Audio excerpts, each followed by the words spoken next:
Hello and welcome to another edition of Joe and Josh Talk. My name is Joe. I'm Josh, and today we're going to be talking about our favorite show, and hopefully yours too, The Walking Dead. we Yeah, we've been taking a little bit of a hiatus here while The Walking Dead has been on its mid-season break, but the show has been in the news recently, and this is something that we kind of thought was going to come up because it was in reference to the season 7 premiere, which had two of the most brutal character deaths we've seen in the show. But it seems that a lot of people complain about those character deaths, and it has been announced by the show's executive producer Gail Ann Hurd that in light of this negative feedback, they have been taming some of the more gruesome scenes that they were filming for the second half of the season. And this is after some people criticized Glenn and Abraham's death scenes. They said that the show crossed the line. They called it torture porn. So we just wanted to weigh in on this issue. We do love the show. If you're listening to this, you probably do as well. And we know everybody's probably got a strong opinion on this. So be sure to comment and let us know what you think. We'd love to have you involved in the discussion. And Joe, man, what's your take on all this? all right, man. Josh, will tell you when I read this article, it kind of just took me by surprise because, and I'm just gonna give my honest opinion here. People can go out to a movie theater and they can watch, like we were talking about, war movies, where Right? of course it's about war, and of course these soldiers and stuff invade communities and stuff, and they can watch someone literally just cap a child in the forehead. They can watch people's fingers get cut off, like if they're captured. They can watch them get punched in the face, you name it, etc., and they're totally fine with it. But yet, when shows like The Walking Dead, for instance, come on and they kind of show something similar, then they want to protest against it, and I just don't think that that's right at all. Yeah, it definitely strikes me as kind of weird. I mean, in this day and age where everybody has the ability to voice their opinion about things, we all have different thresholds for the things that we can stand and that we can tolerate in a show, and it's one of those situations where obviously people have different opinions about what crosses the line, what doesn't, what constitutes torture porn, as some people were calling it, and what doesn't. Personally, I've never watched torture porn. I did watch Hostel, or the first one at least. Yeah, the first one, yeah. The second one, yeah, I didn't really watch either, but Yeah. it's to watch. I don't even know what the heck is torture porn. I mean, I don't even get that reference as you're talking about. But let's just put it this way: I understand why they had to do the show the way they did the first half, because you have to understand the creators of The Walking Dead and this show, they wanted to what, build a relationship with these characters from the get-go.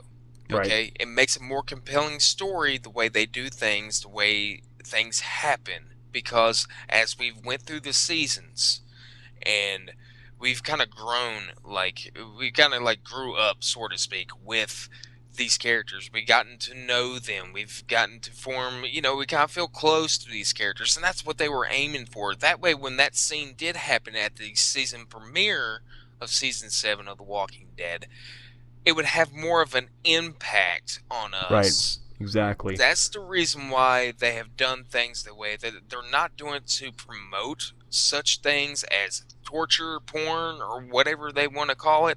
It's just so they can have a more of effect on us, the viewer. That's why.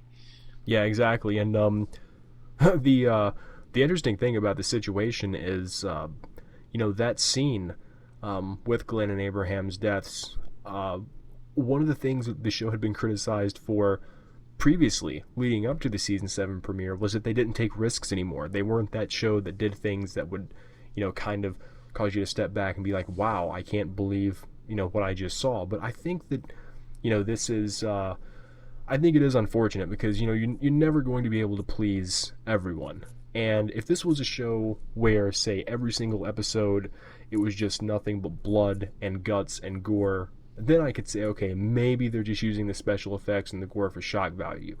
Um, but it's not that kind of show. And the again the problem there lies with, when they don't have enough moments like that, people will voice their displeasure about that as well. So the producers are clearly in a tough spot because you can't please everyone. But I don't know, it's like we've seen so many things on this show. We've seen somebody get their head chopped off with a sword.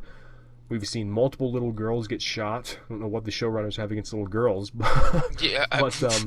we've seen people get their guts ripped out. We've seen somebody get, people get shot in the head at point blank range. We've seen somebody get a katana, ran through their chest. So, I mean, to me, it's like, I know the opening, the opening this season, the premiere episode was probably hard to watch for a lot of people, especially when Glenn is kneeling with his eyeball hanging out of his head and his skull partially cracked.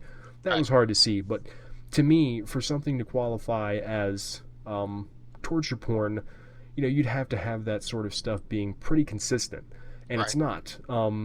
Case in point, like, you have a lot of humor in the, well, you have some humor in the show, people making little jokes and things like that, like the scene with Gabriel and Spencer in the car, where Gabriel's like, this doesn't make you a sinner, but it does make you a tremendous shit. Very funny part of the episode, but that alone doesn't make the show qualify as a comedy. Right. So, and there was a scene a while back where Rick was talking about, he was talking about a story his grandfather told him about the war or something. Well, that doesn't make the show a documentary. And Right. likewise, one brutal scene in the episode doesn't make it qualify as torture porn. Right. And I think the problem today is that, um, people a lot of the times, they do speak in hyperbole to get their point across, because with so many voices out there, people have this, around the world, have this ability to communicate now to more people and more effectively than ever before. And I think that's a great thing. But unfortunately, when people want to get their voice heard, instead of saying, well, I thought this episode was a little bit too gruesome for my taste, they'll say, oh, the show is now torture porn, which isn't true. No, you know not at all. And this is just, short and sweet and to the point. This show has been on for 7 years now.